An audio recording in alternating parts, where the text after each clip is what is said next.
দিন দুপুরে অসামাজিক কার্যকলাপে আটক ছেলেমেয়ে। সুপ্রিয় দর্শক, রয়েছি সিলেটের দক্ষিণ সুরমা উপজেলার শিলামের রিজেন্ট পার্কে। এই মুহূর্তে সরাসরি সম্প্রচার রয়েছে তুমুল কাণ্ড। এ কি হচ্ছে আসলে ওই এলাকার মধ্যে কিছু বুঝতে পারতেছি না। বিস্তারিত লাইভে দেখানোর চেষ্টা করছি, আপনারা আমাদের সাথে জুড়ে থাকবেন। সঙ্গে রয়েছি বিগত প্রায় 2-3 বছর ধরে আমরা দেখতে আমরা বারবার সুযোগ করছি যে চেষ্টা করছি একটা বন্ধ করার লাগে, কিন্তু আমরা বন্ধ করতে পারছি না। শেষমেশ আপনারা আজকে বাইতারা আইসইন, বাইতারা লইয়া ঢুকিয়া বাইতারা দেখাইছো।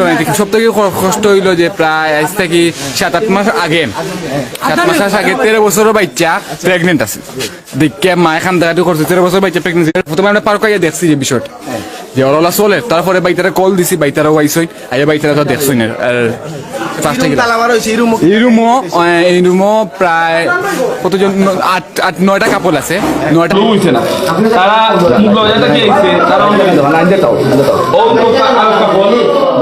তার বাড়ি মনে হয় আপনার বিশ্বনাথ, তারা বিশ্বনাথ থেকে আইছে। তারা বয়স বললা 16, 17, 18, খুবই বয়স 17, 18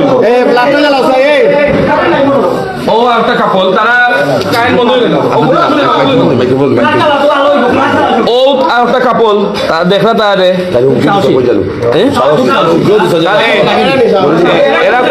এরা খুব সাহসী। তারা আমরা রিজেন্ট পার্ক তারা আগে অনেকবার আইছে, কোনো সমস্যা হয়েছে না। তারা আমরা রিজেন্ট পার্ক আরো অনেকবার আইছে, আরো 5 থেকে 7 বার আইছে। তারা আমরা কোনো সমস্যা হয়েছে না। আজকে তারা এই সমস্যা করো এখানে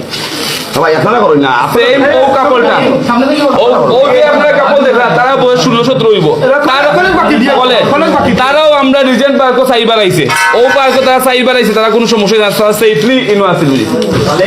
পুরীর বয়স আপনারা দেখলে বুঝবা, পুরীর বয়স 13 থেকে 14 হইব। ও বয়সও তারা ও পার্ক 3 থেকে 4 বার আইছে। তারা কোনো প্রবলেম হইছে না। তারা সেফ বুঝিনি কি জায়গা বুঝি সেফ দেখ না তারা আইছে। আপনার এলাকার নাম কি দাবা? তাজপুর। ও ভাইয়ের নাম এলাকা কোন জায়গা আপনার? তাজপুর। ও একটা কাপল। তারা এখন পুলিশে খান্দারাতি করে। ও তারা একটা কাপল। তারার বাড়ি হইল আপনার, তারার বাড়ি জালালপুর হইছে। তারা ওই পার্ক রেগুলার যাওয়া করে। তারা সেফ এক্সিট লাগে শিলাম রিজেন্ট পার্ক এন্ড রিসোর্ট। একটা শিলাম পড়ছে, নষ্টামে কারখানা হয়ে গেছে একটা। আচ্ছা আরো দেখলাম আমরা টোটাল আমরা পাইছি কত? ও আরো